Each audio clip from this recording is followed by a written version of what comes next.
Bonjour.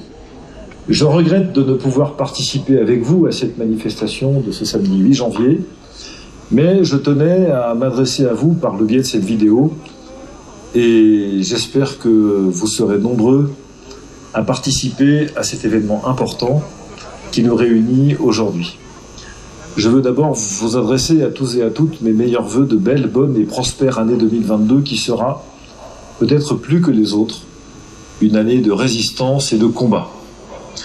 Je veux également adresser mes remerciements très chaleureux à Florian Philippot, à ses équipes, au mouvement des Patriotes pour avoir constamment et vertueusement organisé tout au long de ces samedis ces manifestations de protestation contre la politique sanitaire du gouvernement qui nous réunit encore aujourd'hui. Et je vous remercie tous et toutes de votre attachement à la liberté puisque c'est ce qui nous réunit ce samedi après-midi à Paris. L'enjeu effectivement n'est pas la question sanitaire, c'est la question de nos libertés, c'est la question de nos libertés fondamentales. C'est notre volonté de remettre en cause la stratégie du tout vaccinal gouvernemental qui méprise nos libertés et nos droits et qui n'améliore pas notre santé. Depuis longtemps, nous défendons ces libertés dans la diversité de ces expressions. La liberté des Français qui veulent être vaccinés parce qu'ils considèrent que c'est un choix personnel qui est l'effet de leur volonté, mais qui pour autant sont pris pour des imbéciles et qu'on a trompés depuis le début. La liberté des Français qui ne veulent pas être vaccinés parce qu'ils ne croient pas dans le bénéfice de ces injections à caractère expérimental que le gouvernement veut nous faire subir à tout prix. La liberté de ceux qui sont vaccinés parce qu'ils sont contraints et que, sous la menace d'être privés de leur emploi ou de leur profession, ils ont dû, malheureusement, suivre les injonctions de notre gouvernement.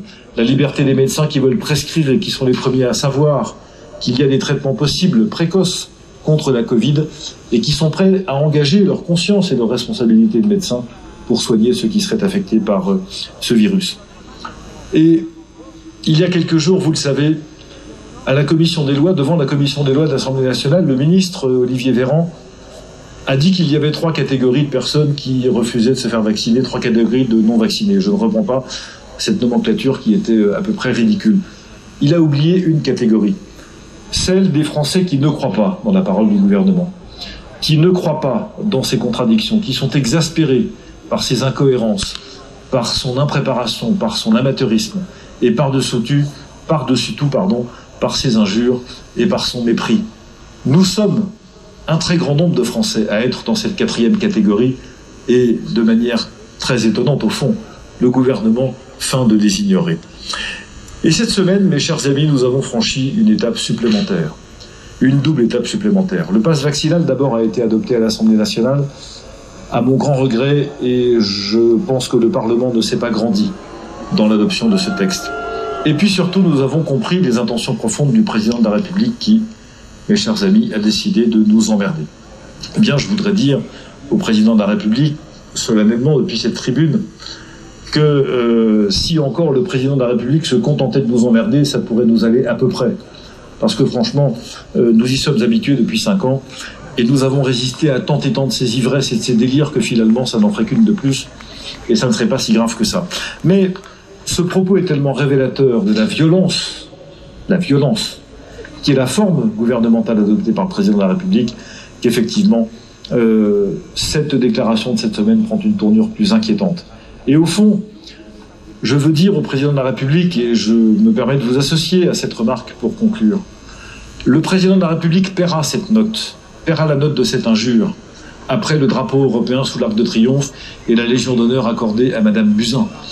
Cette succession d'injures faites au peuple français ne peut pas rester sans réponse, ne peut pas rester sans débit.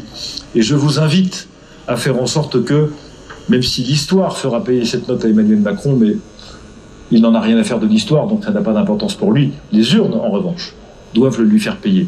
Et c'est pourquoi je nous appelle tous, au-delà de nos différences de sensibilité ou d'attachement politique, à choisir au printemps prochain des personnes qui seront capables de défendre nos libertés et pas des gens qui continueront à les raboter.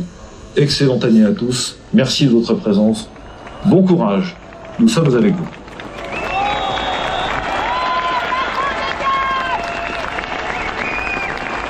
Merci à Jean-Frédéric Poisson qui a toujours été là